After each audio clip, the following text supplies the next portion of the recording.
Go to car in Kari school. We do homework and we do editing. And here my sweet darling mom. He loves to take care of me and feed me.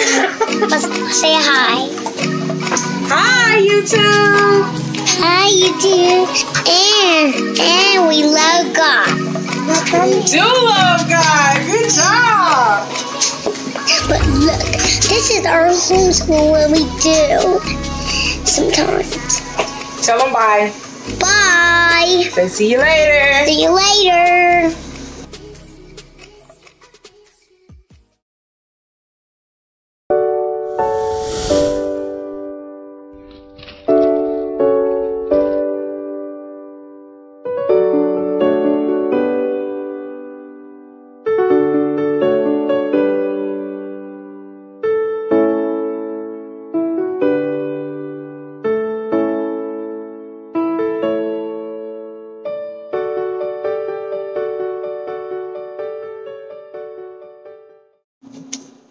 Hello and happy Friday. So every Friday is our science lesson. Monday through Thursday we do our math and language arts and reading and spelling and all those sorts of things. And then, like I said, every Friday we do our science lesson. So this Saturday's science lesson, and this is the science book that we use now. As I've stated in another video, we do use the Good and the Beautiful, but kindergarten does not require, kindergarten or pre-K, which is what my girls are, do not require any science lessons. But I just wanted to supplement with something fun until our next school year starts, which we will start we will do a couple of the science lessons for my first grader, and of course my kindergartner will kind of tag along as she does now. So I bought this little science book from Amazon, Tinker Active Science, and I read a lot of reviews about it. It's very fun. It has all sorts of experiments in there. So we kind of just flip through. We don't go in any particular order. So this week we're doing the weather, and so I just take these out and I make copies of them because I use them for both of my kids. So this is the one that we're doing this week. These 2 pages, I made copies for them to do. And just talking about the different types of weather and what we will wear in different types of weather. And the experiment that we're doing is this one here. And it's called, we're doing the Let's Start Tinker, the first one. And you have to get just different little materials: ice cubes, plastic wrap, cotton balls, aluminum foil, napkins, twist ties. I don't have any twist ties, so I am using pipe cleaner or Chanel straws, whichever, different people call them different things. So yeah, we're just going to use the pipe cleaners because I don't have any twist ties, and water. And yeah, so we're just going to do the science experiment, talk a little bit about the weather. I also bought science weather a thing from Teachers Pay Teachers. I'm on that all of the time. I get a lot of curriculum supplements from there. So with the science kit that I ordered, let me show you some of the things that I've gotten with that. This is one of the experiments that I have already printed off and laminated, called the Raindrop Plot, and it is like a complete weather curriculum. Which of course I just made a file folder little game from it, where you take the things, and I have the Velcro dots on the back, where you take them all off and you have to decide, which picture is showing which weather. As well as, and this is another one, this is just the same thing, just with more. It gives you so many things. I mean, it is like such a good deal. I can't remember how much it is. I will put it in the description box, how much I paid for the little science kit from Teachers Pay Teachers. But this is the thing that we're going to use today. What's the weather? We're going to start tracking the weather. I'm not sure if you can see behind me, but right there is something I bought from a teacher's store. And that's just where we track the weather Monday through Friday. We do that every day. Just have the kids look out the window or when we get ready to go out for playtime to see what the weather is. But I decided to print this off. And so across the bottom, it just says cloudy, partly cloudy, sunny, rainy, stormy, snowy, and windy. We live in the South, so snow is few and far in between. I think it snowed here about 3 years ago. And now every year my kids are asking, like, when is it going to snow? When is it going to snow? I'm like, maybe every 4 years. So we're due for some snow in the next year or two. So yeah, we'll just be tracking this every day and keeping track of the weather. So like I said, Fridays are our science days. That's all we really do. And Saturdays are our craft days. I already have the craft preps. I won't show that now. I'll probably do it tomorrow.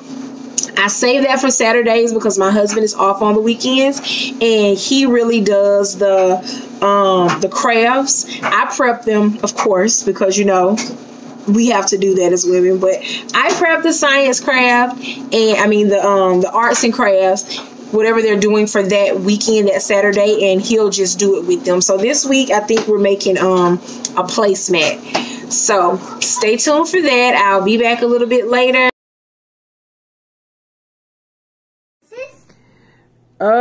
Well, we don't need glass if it's rainy, and we don't need those sandals because they will make us slip and fall. So let's look at another one. Let's look at the one for the cold and windy weather.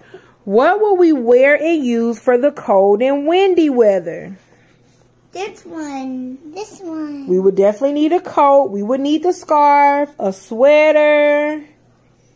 Can we get this? We don't need a life jacket for cold and windy weather, so let's put an X on that. What else will we use for cold? A pants. No, not shorts. We wouldn't use shorts for cold and windy weather.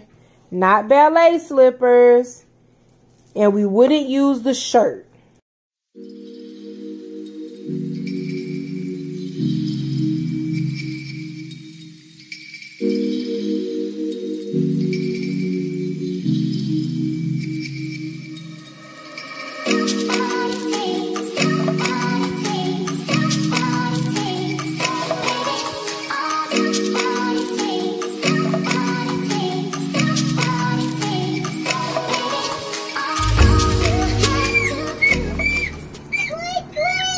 This is them speaking bird. They're talking to the bird.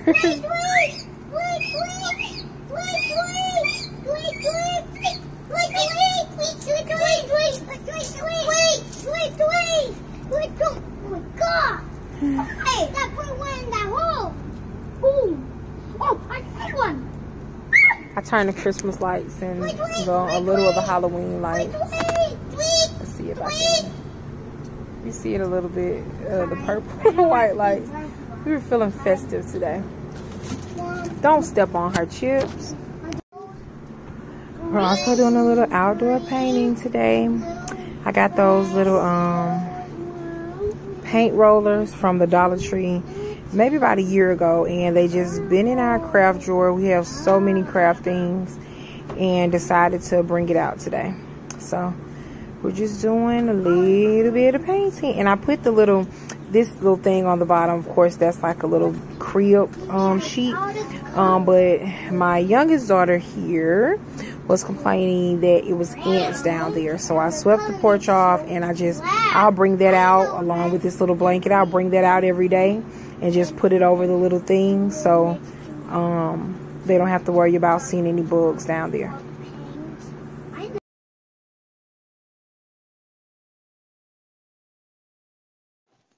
So I'm back, and I wasn't even expecting this today, but I just got our part 2 of our math book from The Good and the Beautiful. When I first ordered the curriculum for my kindergartner, I ordered the part 1 math book and the activity box. I did not order the part 2 math book.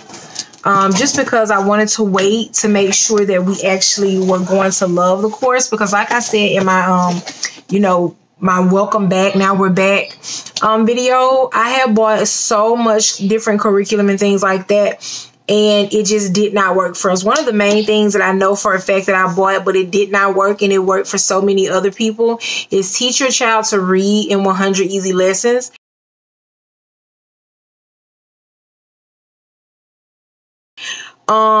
That just did not work for us. So I think we got through like the first 6 lessons, and by lesson 7, I was just like, this is not going to take my glasses off. This is not going to do it for us. So I didn't want to spend a whole lot not knowing if it was going to work, because my daughter, my oldest daughter, she has autism. And so a lot of things that work for other children don't always work for her. So, you know, a lot of times it's just a trial and error with trying to find out what works best for her learning style, what works best for my teaching style, and things like that. So we got book 2. I'm so excited because I love The Good and the Beautiful. I feel like I'm going to use that for the duration of our homeschooling career, because I just love it so much. So it comes wrap, and it had bubble wrap all around it, just protecting this gem right here, because it is definitely a gem. So if I can get into it, let's see. We're gonna find out what's in it together. It's really packaged well. Very, very well. Just came back from outside. It's very hot out there. What is that? This is Peyton's method. Oh, Mom, you just got that already. This is her part 2 to her method. So we just came from outside, and so. Can you say me? You have done several videos. Let me finish this, please. Hello, channel. This is our school. Okay, thank you. Bye. Say bye. Okay. So this is what it looks like. It's the Math K course book part 2. Number 2. And let's just kind of. Or if it jump on the floor. Yeah, of course. Kari, please stop. Of course, it's it's just like the first one as far as how the lessons are set up. If you are or aren't familiar with The Good and the Beautiful, each lesson is set up like this. There's nothing that you have to do to prepare for the lessons. I personally like to go over the lessons a few minutes before I actually sit her down to do it, just so I don't get jumbled up in my words. So it's pretty much like just open and shut. You do every lesson has something called a daily dose, and with the daily dose, yes. I'm gonna watch a move in your bag. Okay. In your room. Please don't mess up my bed in my room. Okay. Thank you. You have a calendar check off where you just check off the day that you're on. Write date. In book 1, the point that we are now is the parent demonstration. In this one, I see that it says write date, the child helps. But she has been, for the past maybe 4 or 5 lessons, I've been just letting her write the date herself. So when we do the calendar, we'll leave it open. We go over, she knows like what the month is, which we find out what the day is, and she knows the year.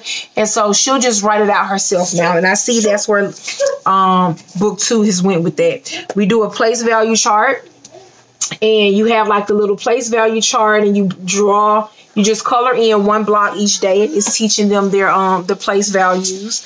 They're counting. And I see this one is working on time. I think the one we're doing right now is working on shapes. She does know all of her shapes. I think the one that we're doing now is the ellipse, and we've never done that shape, so that was something new to her. But the rest of them she knows.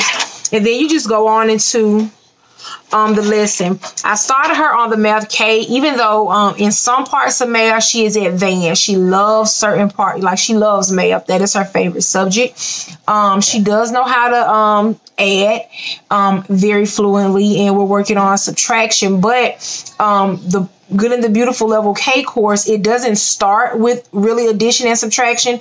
And even though she is advanced in that area, other areas she isn't advanced in, such as telling time, or we're working on counting money now. So I didn't want to move her. Of course, you have to do the assessment, the level assessments to see where your child places. And she just wasn't ready to go to the math level 1. The good thing about the Good and Beautiful is you don't have to stick to one grade level. Like she was I said in my other video, she was advanced in handwriting. So instead of starting in the level 1, the level K handwriting, she started in level 1. So it just, the thing I love about homeschooling the most is that you can just go to whatever level the child is on.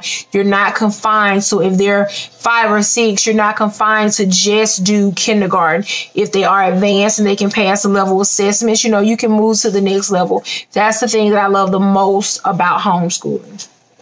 So yeah, our new book came in. I can't wait till we get started on it. Yeah, I mean, I can't say enough good things about the Good and the Beautiful. I love them. It makes the lessons so easy for me to teach, easy for her to learn. It's for especially the math. The language arts has a couple of games, you know, here and there, but there's always some type of game, hands-on activity when you're doing the math. The language arts program is amazing. The math program is amazing as well. I love the Good and the Beautiful. Of course, I'm not being sponsored because I'm so new to YouTube, like no one even knows me right now, but I just love them. So yeah, that's about it.